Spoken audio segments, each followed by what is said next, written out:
Kesetiaan penjawat awam dituntut.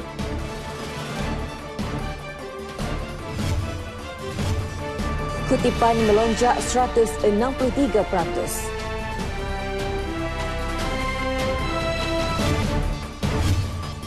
14 lanun di Berkas cuba rompak kapal tangki.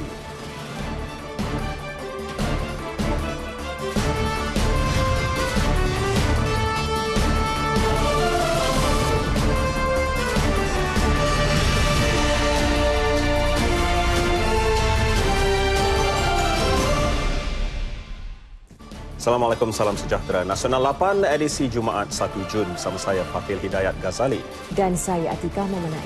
Kesetiaan dalam kalangan penjawat awam dituntut bagi melancarkan pentadbiran negara di bawah Kerajaan Pakatan Harapan PH. Tegas Perdana Menteri Tun Dr. Mahathir Mohamad, ini memandangkan terdapat bukti yang ada penjawat awam terlibat secara langsung dalam kempen parti kerajaan terdahulu pada PRU 14. Keadaan itu akan mengganggu pentadbiran Kerajaan Persekutuan hari ini.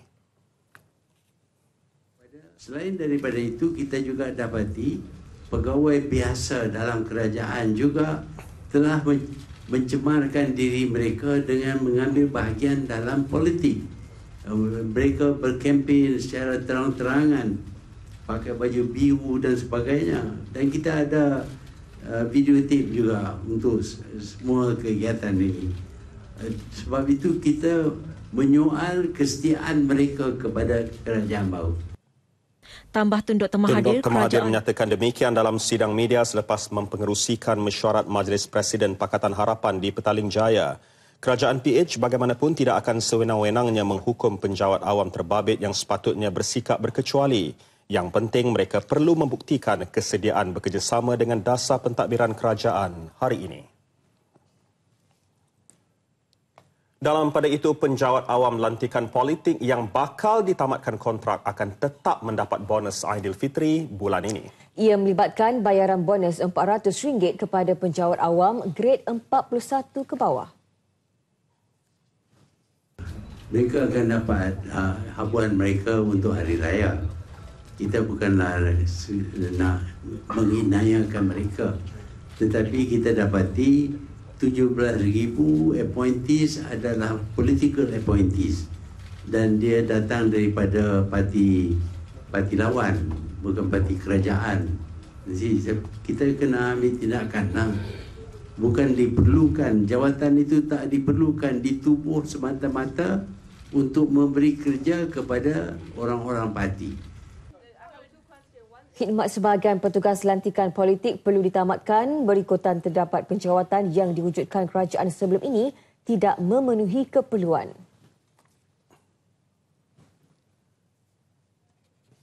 Mengulas isu tol, Perdana Menteri berkata pengguna yang melalui Plaza Tol Sungai Besi kini hanya perlu membayar tol mengikut jajaran Lebuh Raya Plus yang dilalui sahaja. Ini berikutan pemansuhan tol bagi jajaran Kuala Lumpur Seremban Expressway dan Salak Expressway di Plaza Tol Sungai Besi yang telah tamat tempoh konsesi pada 31 Mei.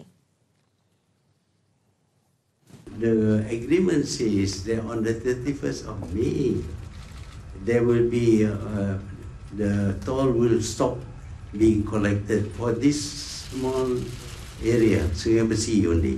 That we have done. So from now on, there is no toll charge. But unfortunately, we have to compensate Plus for that part that belongs to them. But other things about Plus, we have not discussed. Lembaga Lebuh Raya Malaysia memaklumkan penamatan itu akan memberi manfaat kepada hampir 130,000 kenderaan yang menggunakan Plaza Tol berkenaan setiap hari. LLM dalam satu kenyataan memaklumkan bayaran tol di semua laluan keluar masuk di Plaza Tol Sungai Besi dikurangkan antara 50% hingga 1%, iaitu antara 40 sen hingga RM1.70.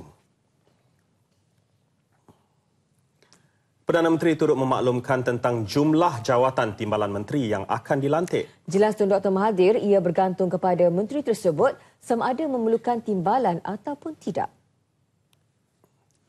Timbalan kita tak tahu berapa banyak, tapi kita akan beri hak kepada menteri sama ada dia perlu kepada timbalan ataupun tidak. Memberi kerja kepada kepada Sehingga kini, 13 menteri telah diumumkan Perdana Menteri. 12 lagi menteri akan melengkapkan senarai. 25 menteri kabinet baru belum diputuskan. Tabung Harapan Malaysia telah berjaya mengumpul dana melebihi 18 juta ringgit sehingga pukul 3 petang tadi. Menteri Kewangan Lim Guan Eng dalam satu kenyataan memaklumkan angka tersebut merupakan lonjakan 163% berbanding 7.07 juta ringgit semalam. Kenyataan itu turut menafikan satu poster yang tular di laman sosial berkaitan nombor akaun Tabung Harapan Malaysia yang palsu. Nombor akaun yang tertera di poster tersebut berbeza dengan nombor akaun Tabung Harapan Malaysia seperti yang diumumkan sebelum ini. Untuk maklumat lanjut, lawati laman sesawang Kementerian Keuangan di Facebook Kementerian, Instagram MOF_Malaysia dan Twitter MOF Malaysia. Tabung Harapan Malaysia, derma dan sumbangan secara sukarela boleh disalurkan melalui akaun Maybank 5660 1062 6452. Pasukan Tindakan Khas PTK Maritim Malaysia berjaya memberkas 14 lanun atas kapal MT Bright kira-kira 15 batu nautika dari pantai Mersing, Johor awal pagi tadi. Sebelum itu, mereka dilapor merompak barangan peribadi kru kapal tangki MT Libo. Jelas Ketua Pengarah Agensi Penguatkuasaan Maritim Malaysia, Datuk Seri Zulkifli Abu Bakar, kesemua yang ditahan berusia 35 hingga 53 tahun dari pelbagai negara. Hasil risikan Ops Pagar Laut sejak petang semalam mendapati kapal MT Bright yang dipandu perompak merapati MT Libo bagi tujuan merompak minyak.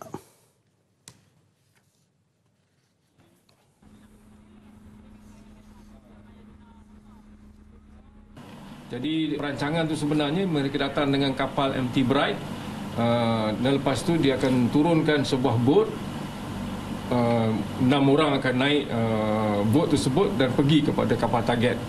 Lepas tu bila dia dapat tawan dan dia akan rapatkan kapal MT Bright tu pergi ke kapal target dan transfer minyak kalau minyak tu ada. Tapi kali ni target mereka salah lah, kapal tu memang kosong. Kan? So dia tak dapat minyak. So jadi dia rompak yang kru dan juga warga kapal MT Libo tu. Seorang juragan dan 12 yang berada atas kapal mengalami kecederaan ringan. Sementara itu, Western Fleet Quick Response dari Tentera Nasional Indonesia dan Angkatan Laut dari Lanal Batam berjaya menahan 2 lelaki di Batam dipercayai perancang utama kes rompakan itu. Masing-masing berusia 40 dan 50 tahun ditahan pada pukul 9.30 pagi waktu Malaysia. Jelajah Ramadan, sebuah program berbentuk tanggungjawab sosial korporat RTM kini bermula. Bermula 19 Mei hingga 8 Jun 2018 akan menemui anda di lokasi-lokasi terpilih seluruh negara melalui aktiviti kemasyarakatan sepanjang Ramadan Al-Mubarak. Tidak dilupakan ziarah kasih kepada insan yang kurang bernasib baik. Turut menyelami kehidupan anak-anak yatim dan juga RTM terus komited mendekati penonton dan pendengar menerusi program tahunan Jelajah Ramadan RTM Langkawi. Memasuki edisi ke-7 tahun ini, program berunsur kerohanian itu berlangsung mulai petang semalam. Perinciannya bersama wartawan Muhammad Najib Masyur di Langkawi. Najib, silakan. Ya, Najib. Baik, terima kasih rakan-rakan penyampai di Angkasa Puri. Jelajah Ramadan Langkawi berjalan dengan lancar dengan pelbagai pengisian yang menekankan konsep kerohanian dan juga aktiviti-aktiviti kemasyarakatan di peringkat Langkawi. Antaranya kunjungan jelajah Ramadan di beberapa lokasi terpilih seperti Rumah Anak Yatim dan Ma'had Tahfiz sekitar Langkawi bersama-sama dengan kaki tangan Radio Malaysia Langkawi FM. Baik, pada hari ini bermula seawal jam 8 pagi tadi telah berlangsungnya acara mengacau bubur lambuk di perkarangan Masjid Al-Hana Langkawi. Jadi bersama-sama dengan saya pada ketika ini ialah Timbalan Pengarah Radio Malaysia Langkawi FM iaitu Puan Merzia Ibrahim. Assalamualaikum Puan. Waalaikumsalam warahmatullahi wabarakatuh. Waalaikumsalam warahmatullahi wabarakatuh.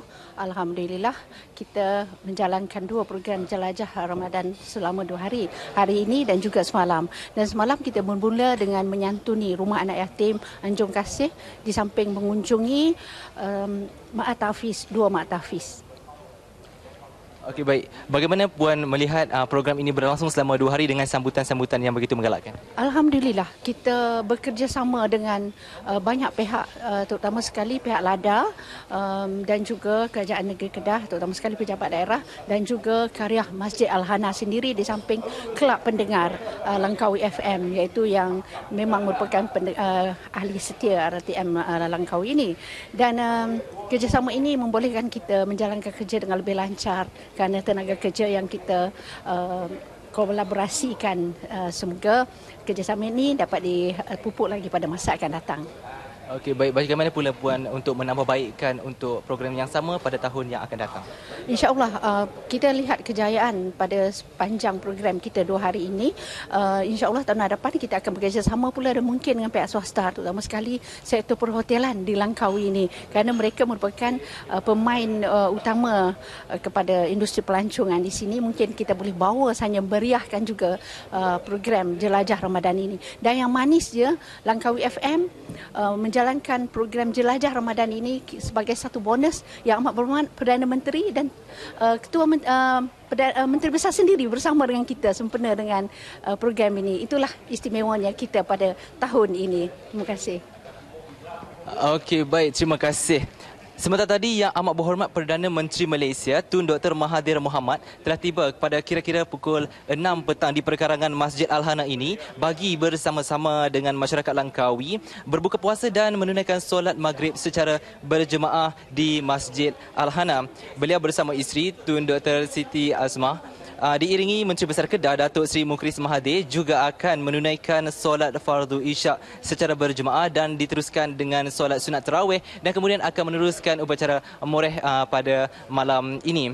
Baik, terdahulu pada petang tadi Perdana Menteri Malaysia Tun Dr. Mahathir Mohamad telah menyampaikan sumbangan kepada 591 asnaf dan 133 anak-anak yatim dan kanak-kanak istimewa sekitar Langkawi. Jadi saya kira itu saja yang dapat saya kongsi pada ketika ini di perkarangan Masjid Al-Hana Langkawi. Kembali semula kepada rakan-rakan penyampai di Angkasa Puri. Silakan. Yes, don-don dengan kami di Langkawi, sahabat kami Najib Masyur dengan laporan program Jelajah Ramadan RTM. Dan seterusnya, Fatil. Waran tangkap dikeluarkan polis terhadap Datuk Seri Jamal Muhammad Yunus susulan kegagalannya hadir memberi kerjasama berkaitan siasatan terhadapnya. Tegas Ketua Polis Negara Tan Sri Muhammad Fuzi Harun, PDRM sudah memberi masa yang cukup kepada Ketua UMNO bahagian Sungai Besar itu untuk tampil menyerah diri. Waran tangkap sudah dikeluarkan Mahkamah Majisteri Ampang mengikut Seksyen 224 Kanun Kesekesaan atas kesalahan melarikan diri daripada tahanan sah. Tan Sri Fuzi juga meminta orang ramai yang mempunyai maklumat lanjut untuk tampil ke Balai Polis. Datuk Seri Jamal berdepan 3 pertuduhan kes ketika di Hospital Ampang Puteri 25 Mei lalu. 6 kes lagi belum dituduh. Sementara itu, Jabatan Imigresen tidak mengesan sebarang rekod keluar negara melibatkan Datuk Seri Jamal Mat Yunus maupun bekas Ketua Menteri Sabah Tan Sri Musa Aman. Tindakan keluar negara tanpa rekod ialah satu kesalahan. Mereka yang terlibat berdepan tindakan mengikut Seksyen 2 Akta Pasport 1966 dan Seksyen 5 Akta Imigresen 1959 dan 1963.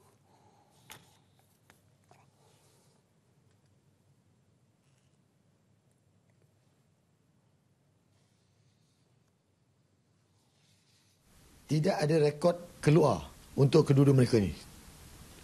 Tetapi kalau mereka keluar tidak melalui jalan pintu yang sah, maka itu telah melakukan kesalahan di bawah Jabatan Imigresen, kesalahan Akta Imigresen ataupun Akta Pasport. Itu saja saya nyata sini. Ya? Tindakan tentu akan ambil. Ketua Pengarah Imigresen Datuk Seri Mustafa Ali mengulas laporan individu mirip Tan Sri Musa dilihat berada di London, manakala Datuk Seri Jamal dikatakan kini di Indonesia. Mereka telah disenarai hitam Jabatan Imigresen. Kementerian Dalam Negeri pula menggesa Datuk Seri Jamal dan Tan Sri Musa segera menyerah diri kepada polis. Selagi belum ada tangkapan, polis dan imigresen tidak akan berhenti memburu mereka. Dan kita ada kerjasama dengan banyak pihak polis di luar negara, Indonesia baik atau di mana saja, Interpol dan sebagainya. Jadi sebaik mungkin mereka menyerah diri dan pihak polis akan mengambil tindakan-tindakan yang wajar dari segi undang-undang. Tan Sri Muhyiddin menyatakannya di Ibu Negara selepas meninjau operasi tangkapan perdata asing tanpa izin di Petaling Street. Temu kembali.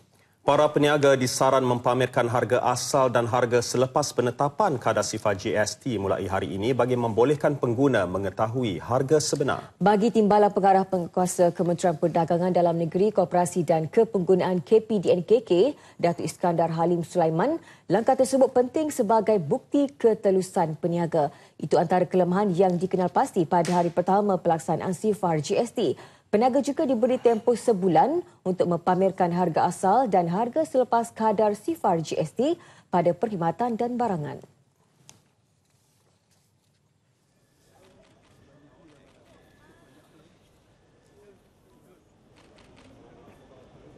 Kalau harga barang tu RM4.41, dia kena tulis 441. Bukan tulis 445 dan sebagainya. Supaya pengguna nampak bahawa berlaku penurunan.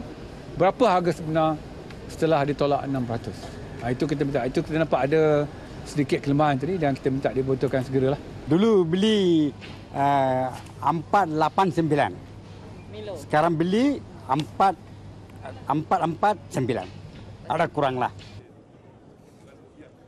Datuk Iskandar bersama Pengarah Kastam Selangor, Datuk Sarip Ismail, menyertai Ops Catut 4.0 di Pasaraya NSK Taman Sentosa, Klang.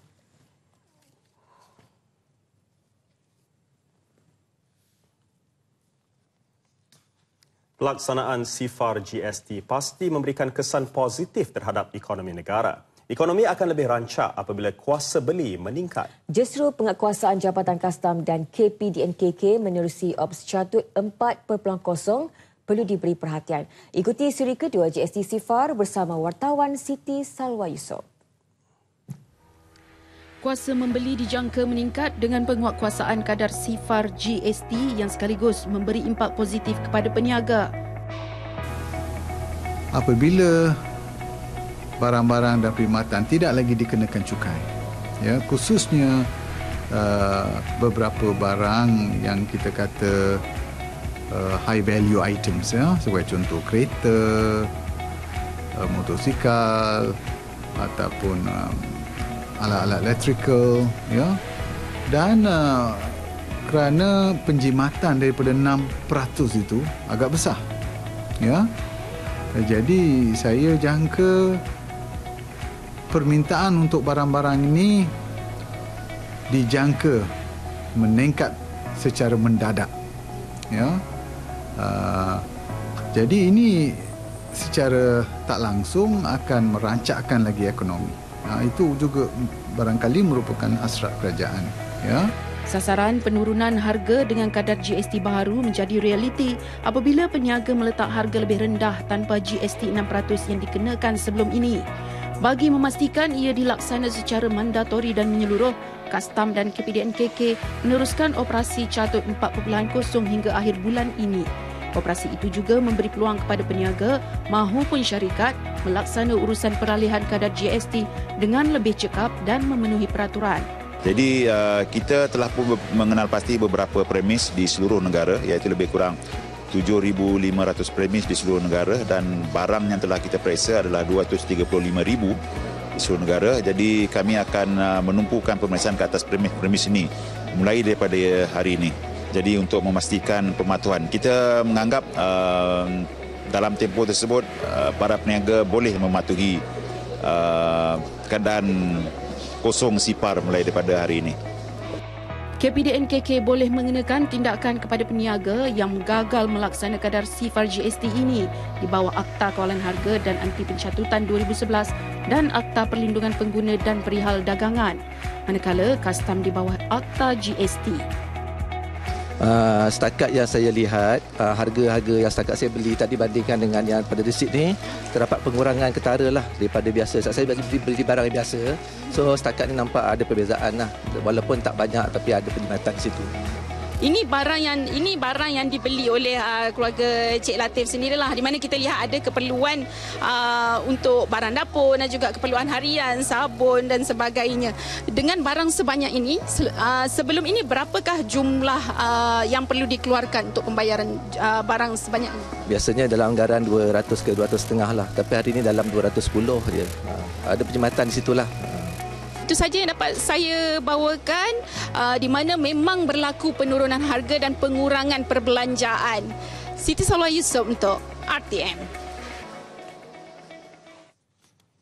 Mass Rapid Transit Corporation Berhad MRT Corp akur dengan keputusan kerajaan untuk membatalkan projek tren aliran transit masa laluan 3 MRT 3. But we also acknowledge that the MRT Line 3 is critical, to close all the loop. However, we hope that one day in the future, once the government's fiscal position gets better, the government would consider this. Projek MRT 3 masih di peringkat perancangan dan belum membabitkan sebarang pembinaan. Perdana Menteri Tun Dr. Mahathir Mohamad mengumumkan pembatalannya bagi mengurangkan beban hutang negara.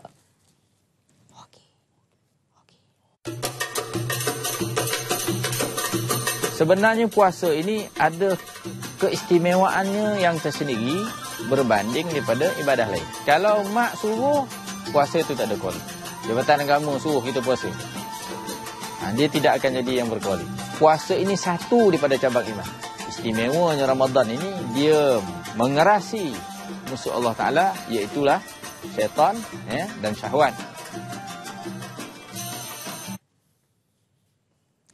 Satu daripada 6 pelantar minyak Repsol Oil and Gas Malaysia Limited dalam kawasan pembangunan bersama Bunga Pak Ma Petronas dan Petro Vietnam sudah mula mengeluarkan hasilnya.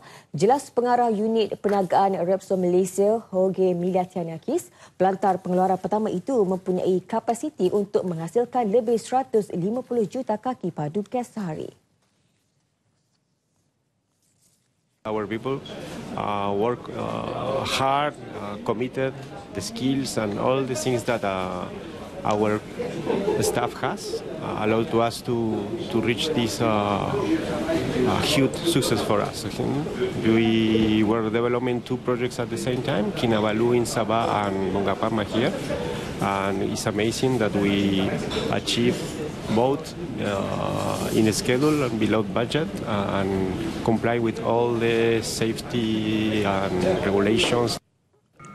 Sebahagian besar daripada gas yang dihasilkan pelantar tersebut akan dibeli Vietnam dan bakinya adalah untuk kegunaan negara ini. Repsol telah menyumbang kepada hasil minyak dan gas negara sejak 2011. Bercakap kepada RTM dalam lawatan ke platform Bunga Pak Ma di sempadan perairan Malaysia, Vietnam, beliau berkata pelantar Bunga Pak Ma A sudah mula mengeluarkan gas sebanyak 50 juta kaki padu gas sehari sejak 12 Mei lalu. Pendapatan pelaburan kumpulan wang simpanan pekerja KWSP meningkat 9.2% kepada 12.88 bilion ringgit untuk suku pertama tahun ini. Ketua Pegawai Eksekutif KWSP, Datuk Syahril Rizal Rizwan dalam satu kenyataan memaklumkan, walaupun pasaran maju mengalami penurunan berikutan isu kadar inflasi di Amerika Syarikat, KWSP masih mampu mencatatkan prestasi konsisten. Katanya ia didorong oleh pasaran domestik dan ASEAN yang telah mencatatkan pertumbuhan positif. Ditambah dengan diverifikasikan dalam pelbagai pasaran, geografi dan sektor, pihaknya telah dapat mengurangkan impak akibat kejatuhan dalam ekuiti pasaran maju. Setakat akhir Mac 2018, pelaburan asing KWSP yang merangkumi 27.3% daripada aset pelaburan keseluruhan telah menyumbang 33.60% kepada jumlah pendapatan pelaburan dalam suku tahun yang dikaji, sebanyak 1.22 bilion ringgit daripada jumlah pendapatan pelaburan kasar 12.88 bilion ringgit dijana untuk simpanan syariah, manakala 11.65 bilion ringgit dijana untuk simpanan konvensional.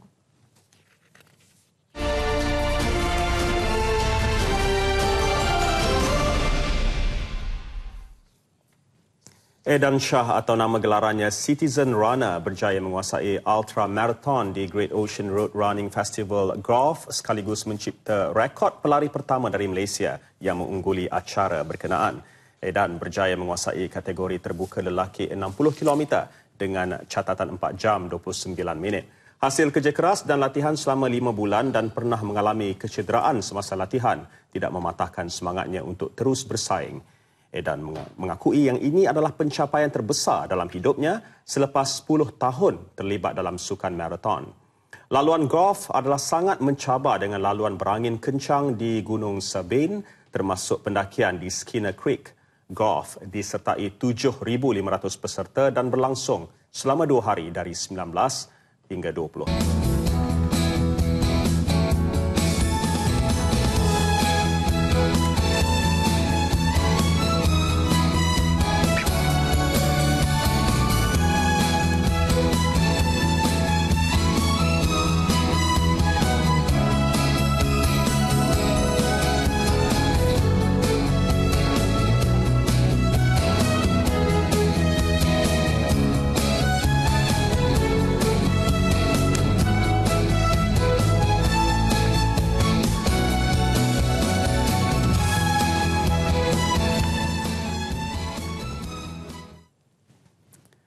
Sempena Ramadan ini, RTM terus mengadakan pelbagai program kemasyarakatan bagi mendekatkan diri dengan orang ramai.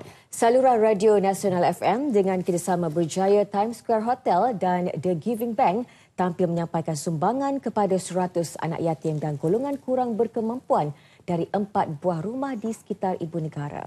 Raya Berjaya 2018, program turun padang bertujuan mendekatkan stesen radio RTM dengan pendengar setia. Ia juga platform kepada RTM dan Nasional FM khususnya memberikan sumbangan kepada golongan yang memerlukan. Ini merupakan kerjasama kali pertama Nasional FM bersama Berjaya Times Square Hotel dan The Giving Bank. Antara penerima sumbangan Rumah Jalinan Kasih Services Sri Kandi Petri Hulu Langat, Pertubuhan Pemulihan dalam Komuniti Selayang dan Persatuan Anak Pesakit HIV AIDS Nurul Iman Malaysia. Hadir pada majlis itu Wakil Ketua Pengarah Penyiaran Tengku Idris Tengku Din, Mondi Meja, Pengurus Besar Berjaya Times Square Hotel KL. Rakaman program Fiesta Raya Berjaya 2018 turut diadakan malam ini yang menampilkan barisan artis popular tanah air.